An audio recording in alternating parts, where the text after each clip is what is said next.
Salam saudaraku, semoga kita semua dalam keadaan sehat dan penuh sukacita dalam Tuhan. Hari ini kita akan merenungkan firman Tuhan. Sebelumnya kita berdoa. Bapa di surga, sebentar lagi kami akan mendengar firman-Mu.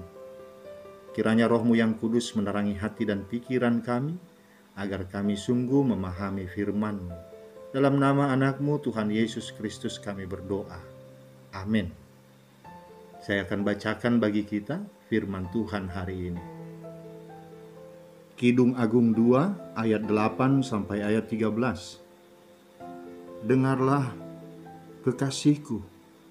Lihatlah, ia datang melompat-lompat di atas gunung-gunung, meloncat-loncat di atas bukit-bukit. Kekasihku serupa kijang atau anak rusa. Lihatlah, ia berdiri di balik dinding kita, sambil menengok-nengok melalui tingkap-tingkap dan melihat dari kisi-kisi.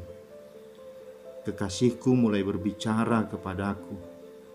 Bangunlah manisku, jelitaku, marilah. Karena lihatlah, musim dingin telah lewat. Hujan telah berhenti dan sudah lalu. Di ladang telah nampak bunga-bunga. Tibalah musim memangkas. Bunyi tekukur terdengar di tanah kita. Pohon ara mulai berbuah, dan bunga pohon anggur semerbak baunya.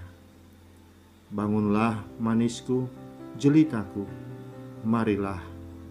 Demikian firman Tuhan.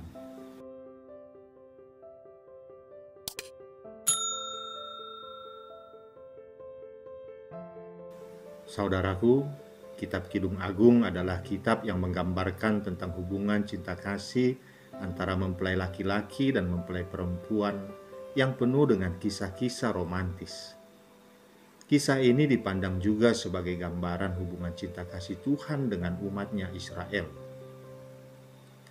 Bagian nas khotbah kita ini merupakan pujian dan ajakan mempelai laki-laki kepada mempelai perempuan yang sama-sama dimabuk rindu untuk saling bersatu. Mereka berdua telah saling jatuh cinta.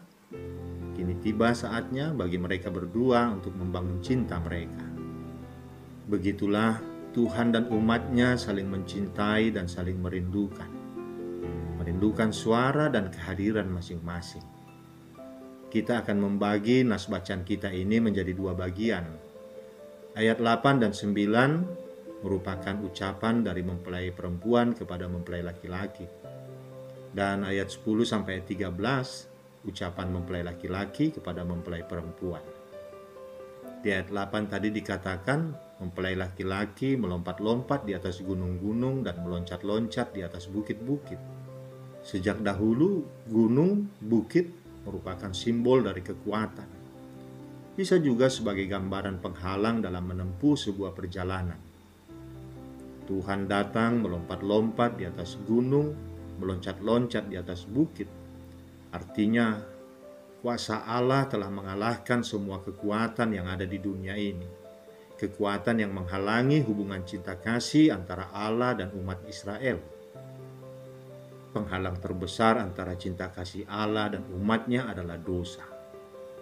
Ketika umat Israel mengabaikan Allah dan berbalik mencari kekuatan lain selain Allah, itu merupakan sebuah dosa di mata Allah. Gambaran Allah yang melompat dan meloncat di atas gunung dan bukit mengingatkan umat Israel bahwa Allah ada di atas segalanya. Kekuatan dunia tidak dapat diandalkan. Mereka seharusnya hanya mengandalkan kekuatan Tuhan. Tuhan Allah telah datang menghampiri umatnya, tetapi masih ada tembok penghalang antara umat dan Tuhan. Di ayat 9 dikatakan, kekasihku serupa kijang atau anak rusa. Lihatlah, ia berdiri di balik dinding kita, sambil menengok-nengok melalui tingkap-tingkap dan melihat dari kisi-kisi. Masih ada tembok pemisah antara Tuhan dengan umatnya. Jika masih ada dosa dalam diri umat dan hidup mereka selalu dalam kecemaran, itu berarti masih ada tembok pemisah antara umat Israel dengan Allah. Dan Allah tidak akan masuk ke dalam kehidupan umat bila umat masih ada di balik tembok pemisah, kecuali umat mau bangun, bangkit, dan keluar dari tembok itu menghampiri Dia. barulah tembok pemisah itu runtuh dengan sendirinya. Ayat 10 sampai ayat 13 merupakan ajakan dari Allah kepada umat Israel untuk hidup di dalam cinta kasih-Nya. Allah berkata kepada umat-Nya, "Bangunlah manisku, jelitaku, marilah." Umat Israel disadarkan agar meninggalkan tembok pemisah itu, meninggalkan dosa-dosa mereka, agar jangan terus-menerus tertidur dalam kenikmatan dosanya. Jika umat Allah terlelap di dalam dosanya, tembok pemisah itu akan semakin tinggi dan tebal. Dalam ayat 11, gambaran musim dingin telah lewat, hujan telah berhenti dan sudah berlalu, menggambarkan masalah-masalah telah terlewati. Semua problem kehidupan sudah tidak ada lagi. Musuh-musuh Israel telah dikalahkan oleh Allah. Dan sekaranglah waktunya untuk menghampiri Dia. Di ayat 12 dan 13 dikatakan, "Di ladang telah nampak bunga-bunga, tibalah musim memangkas, bunyi tekukur terdengar di tanah kita.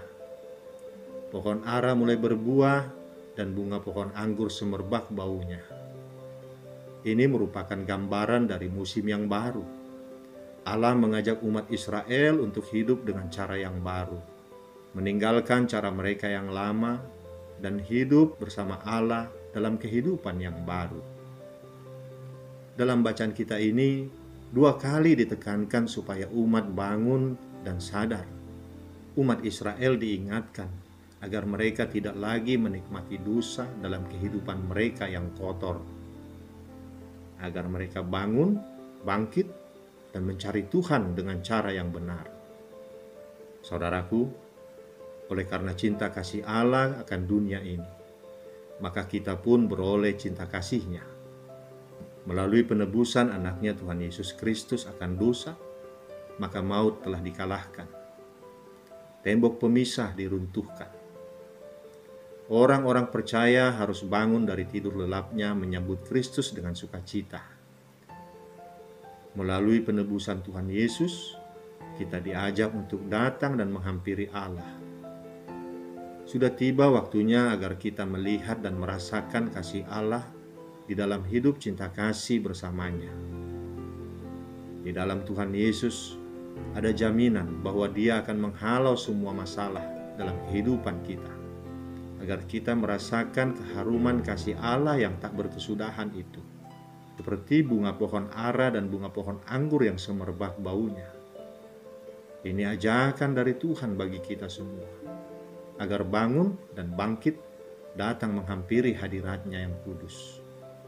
Saudaraku, alangkah indahnya ketika dalam cinta dan kerinduan, firman itu mewujudkan diri dalam realita kehidupan kita. Namun sudah berapa banyak hari-hari yang terbuang. Banyak firman-Nya yang telah berlalu begitu saja dalam kehidupan kita, sehingga membuat kita makin terlelap dalam mimpi-mimpi yang semakin menjauhkan kita dari kasih Allah. Dan alangkah bahagianya bagi mereka yang menjadi pelaku-pelaku firman. Tentu kehidupannya akan semakin bertumbuh dan kokoh, menjadi baik dan berbuah, hingga menjadi berkat. Melalui firman ini, Tuhan ingin menyadarkan kita agar kita meninggalkan cara hidup kita yang berdosa dan datang menghampirinya agar kehidupan kita semakin berbuah. Amin. Kita berdoa.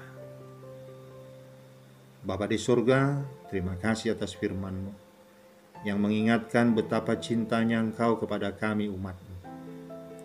Namun kami selalu tertidur dalam mimpi-mimpi indah kami sendiri.